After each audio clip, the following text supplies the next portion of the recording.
Yes, good evening, members.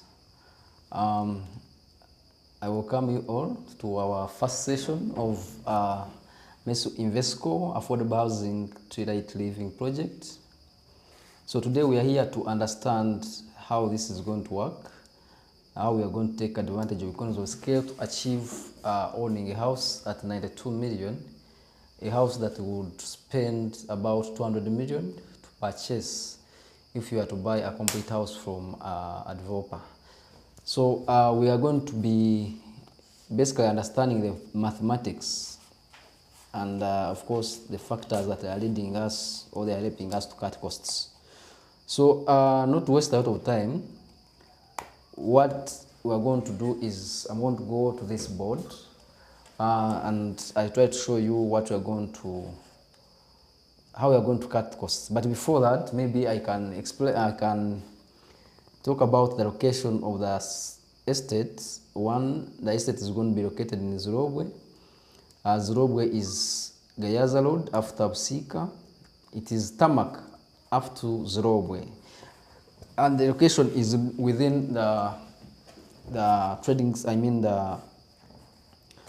it is called Zirobwe Town Council. It is in Zirobwe Town Council, within the Zirobwe Town Council, and the tarmac goes up to Zirobwe Town. So the area is well developed. Those who have managed to watch the video have been sharing. I shot a video on the site, at the site, and trying to show the neighborhood and how people are building. People are building, and once we also start our construction, maybe the place will be developing more. So one of the things that are going to help us cut costs, we are going to be buying building materials at wholesale price, and of course some building materials will be bought at factory price. For example, like cement, you can imagine buying cement to build 40 houses. We are going to be buying iron sheets to roof 40 houses, and we're going to have things like we're going to weld windows and doors from the site. We're going to make blocks and of course from the site. Those are the things that are going to help us cut costs. Things like wheelbarrows, wood, those reusable building materials are going to be helping us from one house to another, which is impossible if someone is building one house or 40 people are building houses in different locations. You are not able to recycle some of these building materials like wood, like wheelbarrows. Because if one house is complete, we are going to shift some of these building materials to another project. And these are some of the things that are going to help us to cut costs. So you join me on this board. I show you what you're going to do to cut costs from a house of 200 million for you to be able to own it at 92 million. So number one, we're saying we're going to have 40 houses in a community. And having 40 houses in a community, that means we are going to be able to save about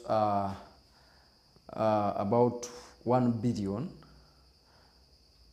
Is it? Let us have a calculator. Let's say, because the houses we're going to have at 92 million, if you are to buy it on a market, it is supposed to be, the market price is about 200 million.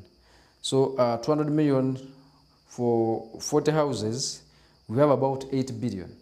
So we're going to be saving about 4 billion shillings if we all buy this idea. Because we're saying you're having a house at 92 million. This house you are getting at 92 million on the market price is about 200 million. So we're able to save about 8 billion and we invest in 4 billion. So this is how it is going to work. One, we have 5 acres in the Zirobwe where we're going to have this project. So 5 acres, I don't know if you're able to see here. So we have 5 acres earmarked for this project. So in the 5 acres, we're going to have 40 plots. 40 plots of 11.5 decimals.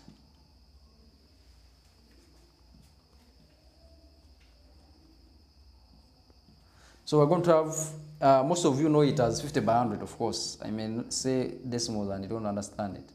So 50 by 100 plots. So we are demarcating 50 by 100 plots, and from 5 acres, we get, from 5 acres, of course, here we have, from each acre, we get about 8 plots of 11 decimals. You see that? 8 plots of 11 decimals now will give us 40. The 40 plots. So now when we have 40 plots, remember we are saying we want every member of the 40 people. 40 plots equals 40 people if everyone is having one plot of 50 by 100 or 11 decimals. So it means we're going to have 40 people, and we are saying we want 10 million initial deposit.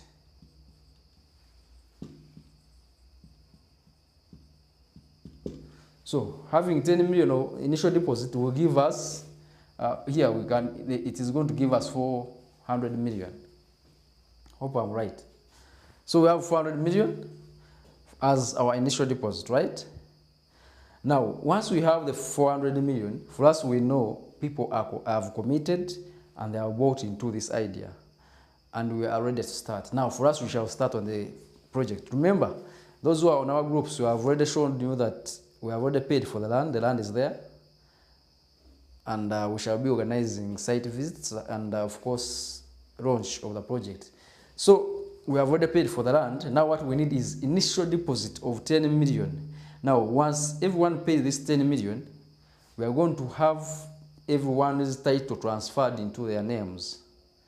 But, you know, transferring a title into your name, it may cost us about, it is between 500 to 700,000 shillings. So we are going to have everyone's title transferred into their names. Because remember, this is a self-build project. Self-build. It is a self-build project now. A self-build project, it means it is you building. That's why we're saying we are transferring this title into your name, so that you are the one building. And the reason for that, it is because we're going to avoid URA tax. URA may not come for me because I'm avoiding, I'm not refusing to pay, but I'm avoiding. So I'm going to show you why we are avoiding to pay this tax. And avoiding to pay that tax, we are saying we want to transfer the title into your name. URA will not come to tax you for you to build your home. URA tax you. They only tax you while buying building materials like cement and other building materials. But if you are to buy a house, a complete house, or if you are to build first and transfer this property into your name after construction, then URA has to charge you income tax after sale. And that is what we're trying to avoid anyway. Then, when we have the 400 million after, of course, the initial deposit, for us, we're going to be able to start. Now, what do we start with? One, we start with the blocks. You know the blocks? The old blocks. We shall need cement and sand to make the blocks. On the site, of course. Now, people who are building these houses, you see, which cost about 200 million, 300 million. First of all, they buy these blocks. Now, when you are buying blocks, the one who made blocks, he has profits.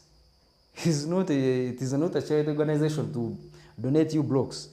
They have, they are making money, and actually, it is big. It is a big margin. It is a big markup for them. That's why that project, that business is doing well. So, this is one of the things that are going to help us cut costs. And remember, when we are saying we are buying cement, you don't know. The cement we are buying, it is for 40 houses. I don't know if you know what we are talking about here. To buy cement, to build 40 houses, that's huge. It is big. We're going to have trailers of cement.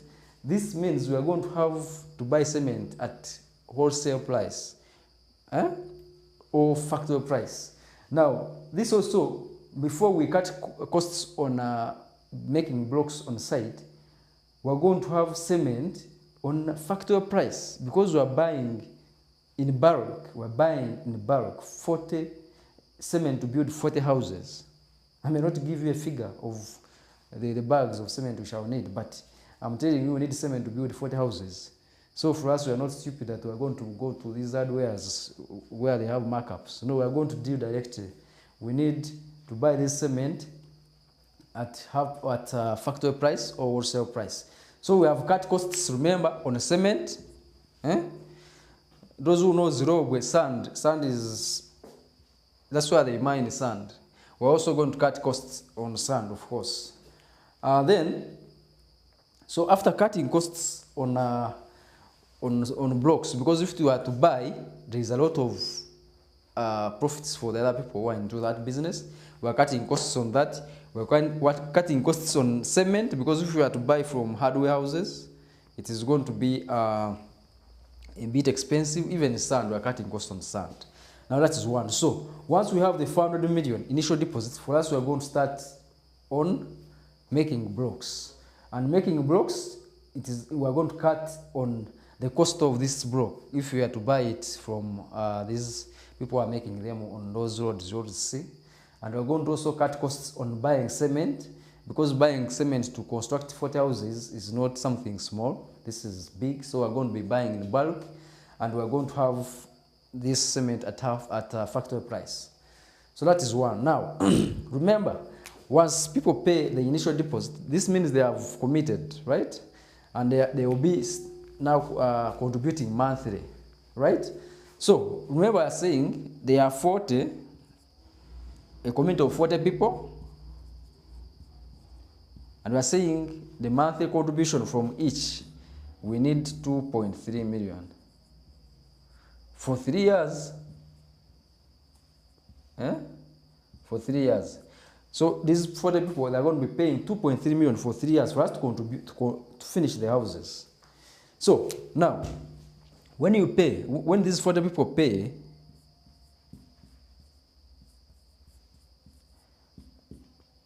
people, 40 times 2.3, you have 92 million every month. Now remember, we have the initial deposit. We have already started making our blocks. And now, the first month we have the 400 million, we have started making blocks. Then the next month, the 92 million is coming in. This is coming in every month. This is the cost of one house, remember. So this means every month we have funds to enable us to complete one house.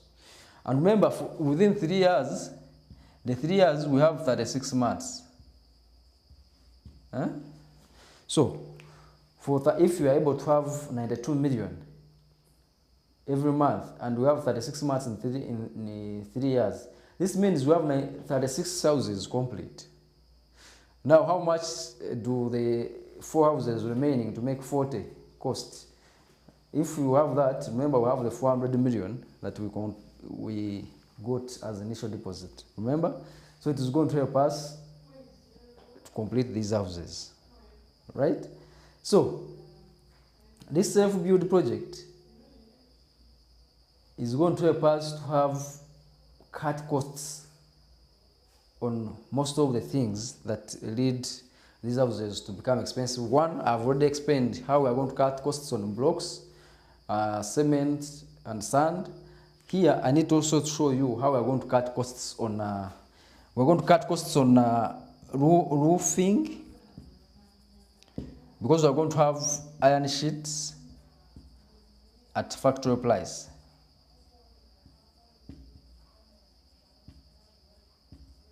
You are getting it? Of course, here you look at the iron sheets. If you are to buy iron sheets to roof 40 houses, do you know what it means? You are making hardware. So we are going to cut costs on this.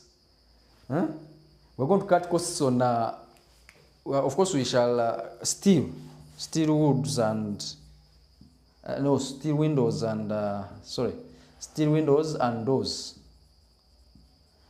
Because we're going to weld these windows and doors from the side. And of course we shall be cutting costs, because those people making windows and doors on the steel windows and doors, the welders, it is a business, they are making money, and for us we should say we shall make this on the side. I hope you have seen these people are building these or constructing these bigger projects. There is a weld from the sites, and that also helps us to cut costs. Now, remember, I'm saying you are going to have this house at half price or market value. Why?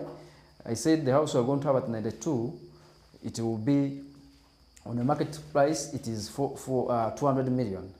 And the reason why it is 200 million, one, if a developer invests in land, then also invests in construction of the house. So I'm saying if a developer invests in land, a plot of land, and they also invest in construction, they expect a markup, they expect a profit or a return on investment from their investment. Investor is going to invest, okay, let's just say the Zirobwe project. Someone has bought a plot of 10 million or 8 million and is going to build a house of 100 million on that, or 80 million. Okay, let's say he has bought a plot of 10 million, is going to construct a house of 90 million. The total cost or the total investment is 100 million. This investor is going to look at a markup, which is mostly these real estate investors, they are looking at 50% return on investment. Even you, if you bought your land at 10 million, the least you would want is 15 million. You also want 50% return on investment. That's how real estate works generally. So I don't say that's a lot. No. If you have land, if you have any property, you know, it is not a lot. That is, sometimes real estate appreciates up to 300%. Someone buys a plot at 5 million, sells it at even 30 million. So when an investor invests in 100 million, he will need a markup of at least 50%. That already is 150 million. If he put in 100 million and is going to invest, is going to resell, so he needs 50 million markup. Now, that is his markup. But remember, if he sells this property and at the time of transferring it into your name, URA will charge him what we call income tax. So what these people do, the developers, they will look at the income tax, the URA will charge their markup and what they invested in, and they put the price where the vendor, I mean the buyer, has to cater for all the charges. So if the vendor wants 50 million or 50% markup, we also consider the income tax, then they will ask for 200 million. Because the tax usually may charge about 20 million on that property or 30. So if they charge that, they will ask for 200 million. And for you, negotiate maybe up to 180. But remember, for him, he invested in 100 million. Now for us, we are saying we can avoid that. We can avoid paying the developer the 50% markup or return on investment on his side.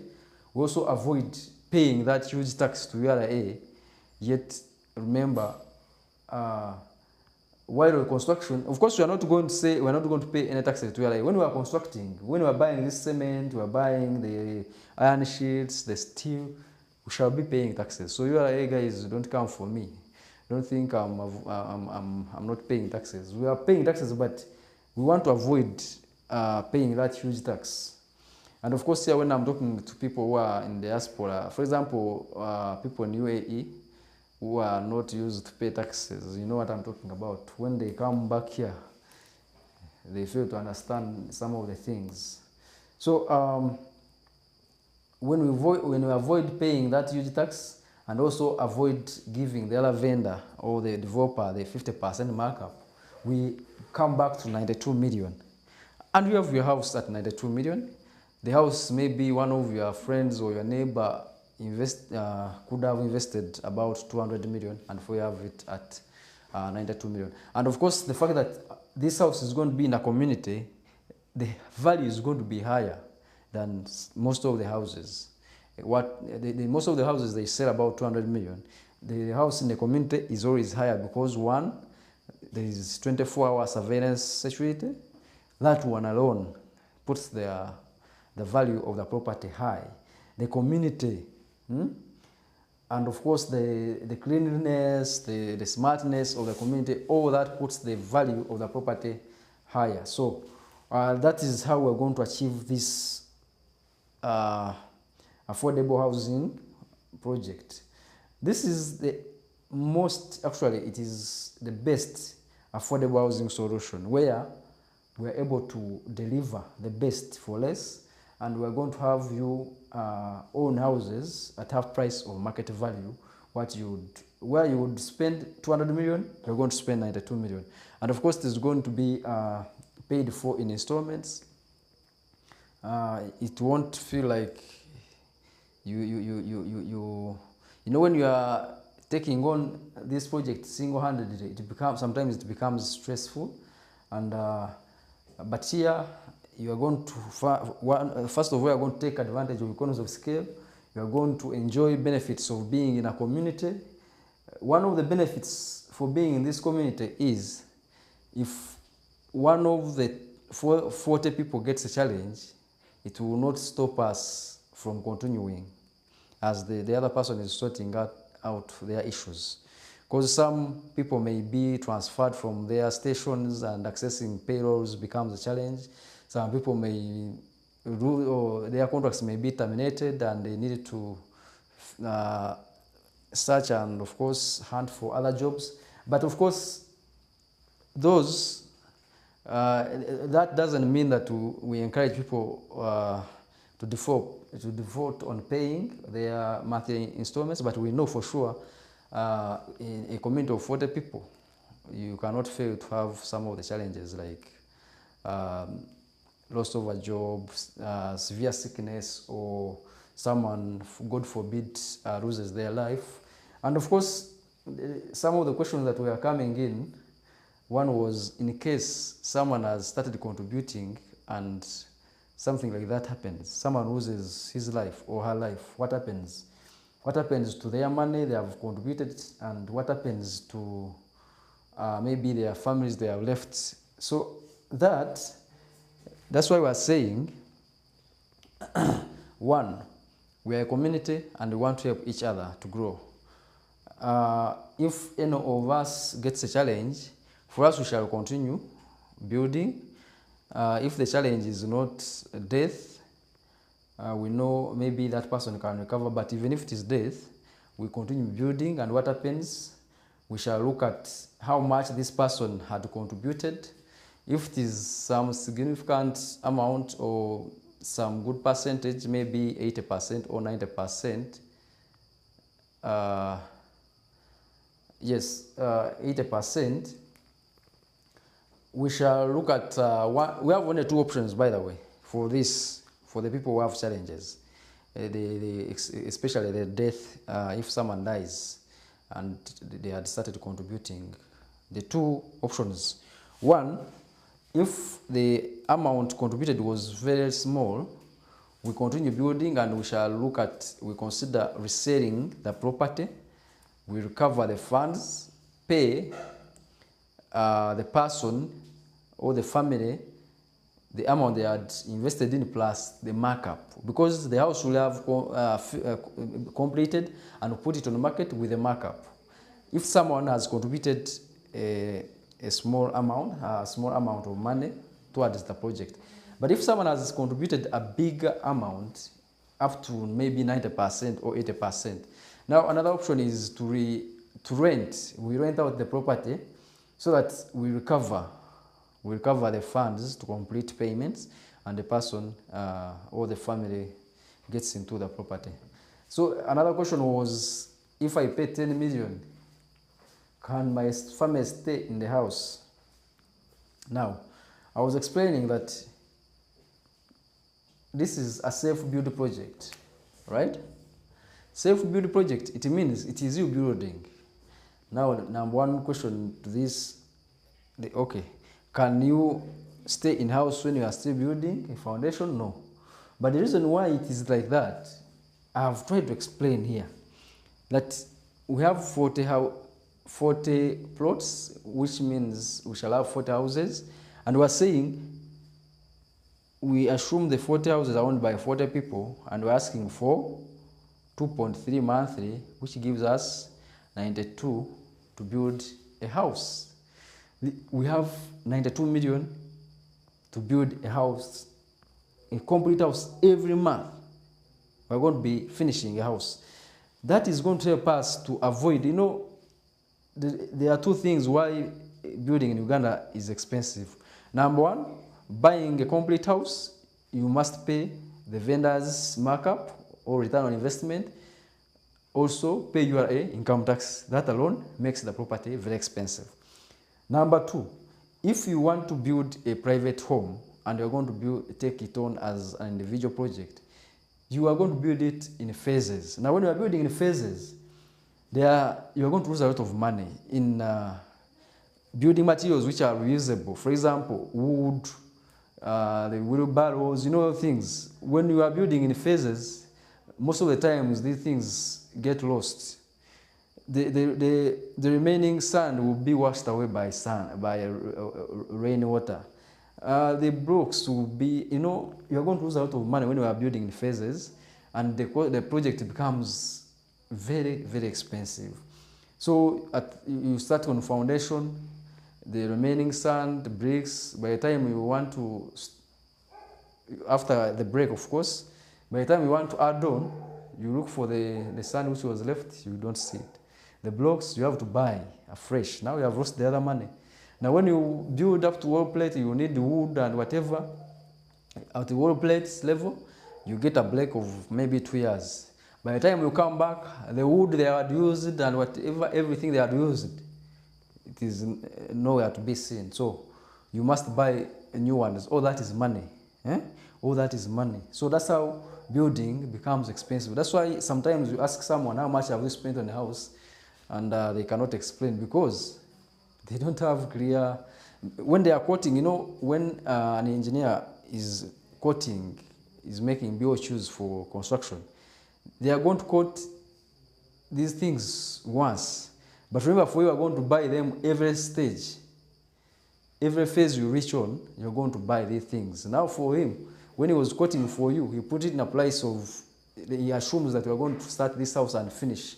Maybe you're going to build it marathon.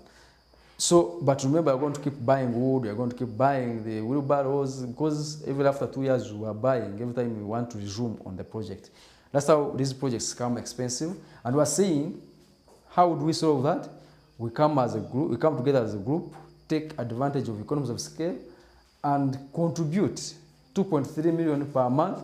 And every month we have 92 million to put up a house and finish it, so that we don't lose money like the other person who builds in phases, and every time is going to resume the project after a holiday of 2 years. He has to buy wood, he has to buy a wheelbarrow, he has to, you get it?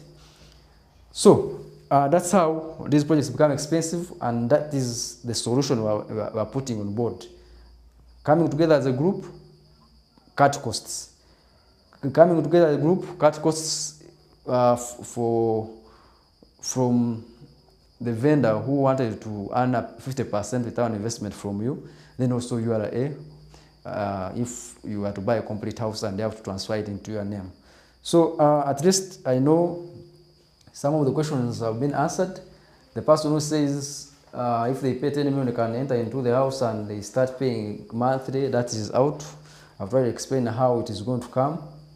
Because if you want to stay in the house, it means I'm an investor. I invested in my 100 million, and I can't give you that house at 100 million, yet I invested in 100 million.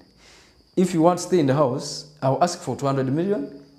You pay it to me, because for me, I'm a businessman. I paid my 100 million, and I would want to have 50% markup at least. So that's how it works. But this is a self-build. It is you who's going to build. And to avoid the URA tax, the ones we are saying, we are going to have these plots, the titles transferred into your names before construction. Now, when the monthly installments are coming in, it means it is you building on your land title. You are understanding me? So when you build on your land title, there is no URA is going to tax you. They will only tax the building materials you buy.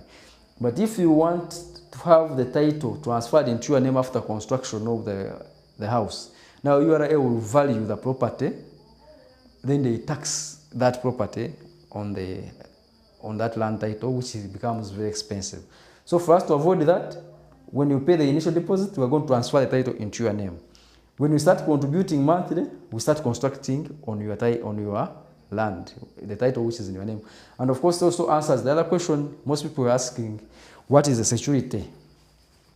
I cannot trust you. My land is 2 million. What is the security? The security is the land title will be in your name. Even the money will be contributing, will be going directly, will be invested on that property, on your title which is in your name. That is your security.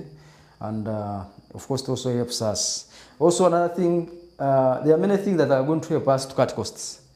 The house plans, lease building materials, supervision costs. You know, when you are supervising 40 houses in one location. So basically, the Mesu Invesco is going to be your site manager. It is who's going to be constructing. For us, we are going to be able to manage the site on your behalf. Thank you. Hopefully everyone has understood this scheme. Let's come together, take advantage of economies of scale for us to be able to have the best for less as Mesu Invesco. Let's grow together. Thank you.